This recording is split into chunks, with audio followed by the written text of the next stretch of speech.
Hello everyone, welcome back to your channel. Today we will discuss different problem from NEET 2021 previous year question. Okay, this is our first problem. Before starting the video, I will request you please like, share and subscribe the channel. Okay, तो पहले हम अपना पहला problem आज का देख लेते हैं स्क्रीन पे, उसके बाद हम उसका सोल्यूशन करेंगे. Okay, so let's read the problem. Pause the video and read the problem carefully. This is our circuit. Okay, 3 capacitor है और हमें पूछा गया है कि ये 2 टर्मिनल है, ये 2 टर्मिनल में इक्विवेलेंट कैपेसिटेंस कितना है इस सर्किट से हमें निकाल के बताना है. ओके, सो हमें पता है, एक बार फिर रिकैप कर लेते हैं. अगर 2 कैपेसिटर्स ऐसे होते हैं तो उसको कहते हैं in series. Okay, suppose this is C1, this is C2, then equivalent capacitance होगा 1 by C1 plus 1 by C2. This will be the equation for series combination. Okay, and for parallel combination, 2 capacitors ऐसे होते हैं, 2 capacitors के 2 terminals common होते हैं और series में 2 capacitors के 1 टर्मिनल कॉमन होते हैं और पैरेलल में 2 कैपेसिटर्स के 2 टर्मिनल कॉमन होते हैं. Suppose this is C1, this is C2, then C equivalent will be equals to C1 plus C2 for parallel combination. Okay, so these are the basic formula जो हमें इस problem में काम आने वाली है.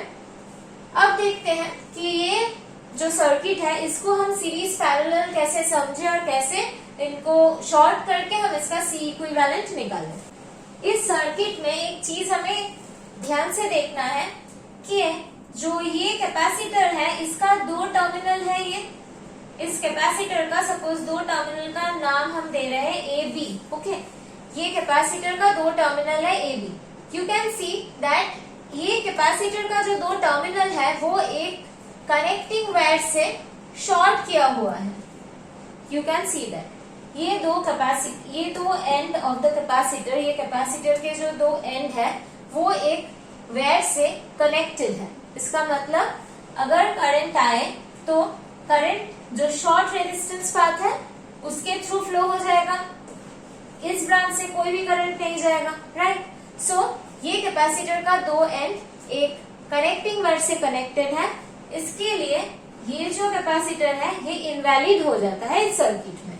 तो फाइनली हमें क्या सर्किट मिलेगा? अगर ये कैपेसिटर इनवैलिड हो जाता है, इसका 2 टर्मिनल शॉर्ट किया हुआ है इसलिए ये कैपेसिटर इनवैलिड हो जाएगा और फिर हमें क्या सर्किट मिलेगा? Simplified version of the circuit, that is ये पहला कैपेसिटर रहेगा, सेकंड कैपेसिटर नहीं है, नीचे एक कैपेसिटर है और ये वाला ब्रांच नहीं रहा लेकिन ये ब्रांच है. सो circuit will be like this.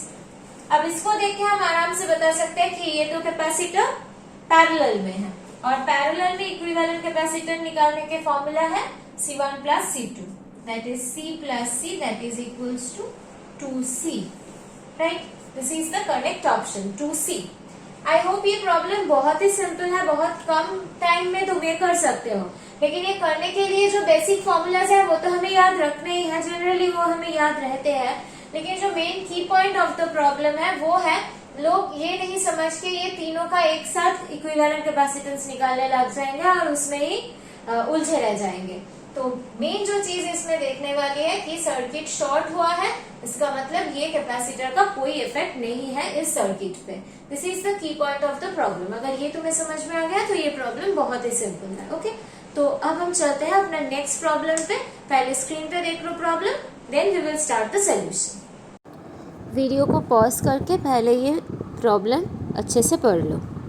This is our second problem. इस प्रॉब्लम में क्या बोला गया है कि ये फोर्स, एक्सीलरेशन और टाइम, इन तीनों को हमें फंडामेंटल डायमेंशन अज्यूम कर लेना है और हमें एनर्जी का डायमेंशन बताना है in terms of force, acceleration and time. तो मैं धीरे से समझाती हूँ कि इसमें क्या बोला गया है. एक्चुअली जब हम किसी फिजिकल क्वांटिटी का डायमेंशन निकालते हैं तो हम 3 क्वांटिटी को आइडियल और फंडामेंटल कंसिडर करते हैं, like mass, length and time.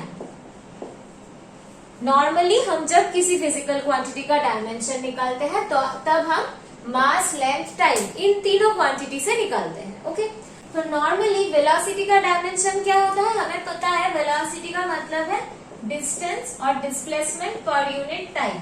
Displacement means L, time means T.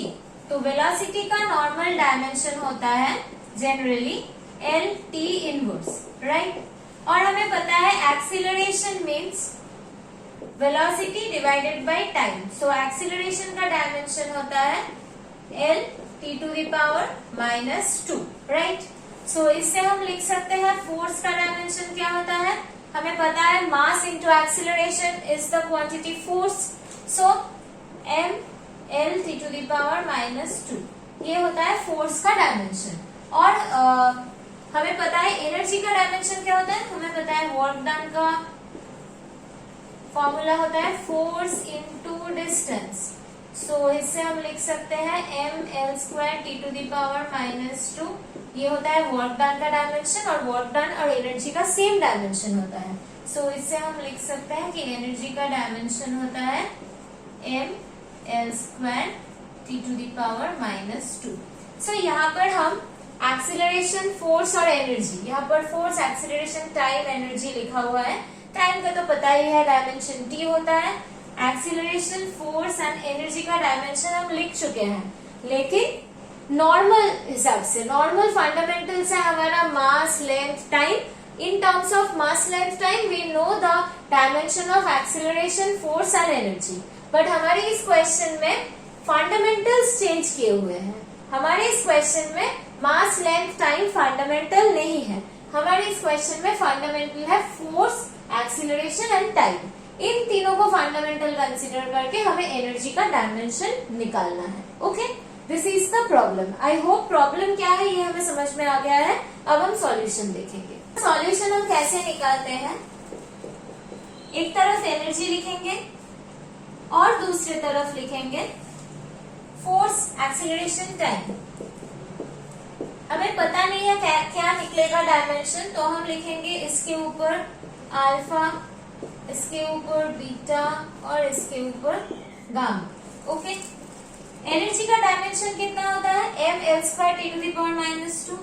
So ml² t to the power -2, okay, is equals to एक कांस्टेंट लिख देंगे, force to the power alpha. Force का dimension क्या होता है, ml t to the power -2 to the power alpha. ये क्या होता है, acceleration, that is l t to the power -2 beta. t क्या होता है, टाइम, टाइम तो टाइम ही है, राइट। सो यहां से हम क्या लिख सकते हैं, m to the power alpha, l to the power alpha plus beta and t to the power -2 alpha -2 beta plus gamma, right. और लेफ्ट हैंड साइड में क्या है, ml² t to the power -2।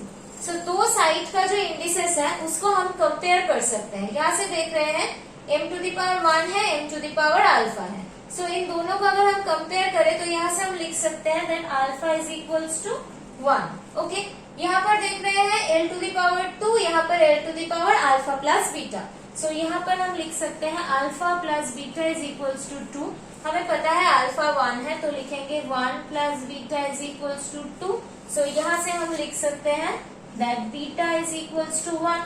Okay, t to the power -2 है और यहाँ पर t to the power -2 alpha -2 beta plus gamma है।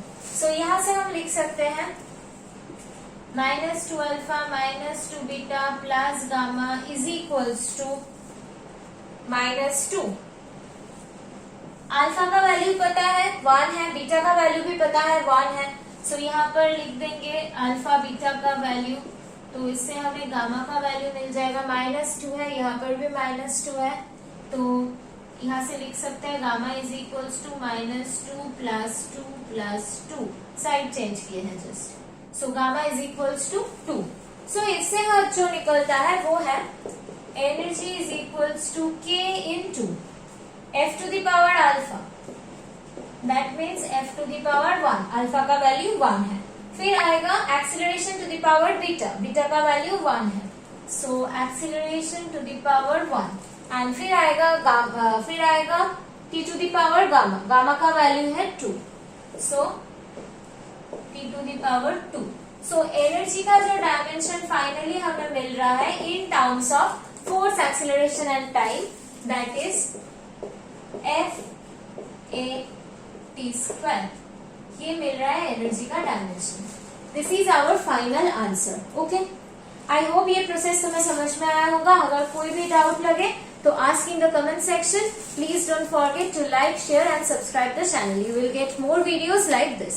Thank you everyone.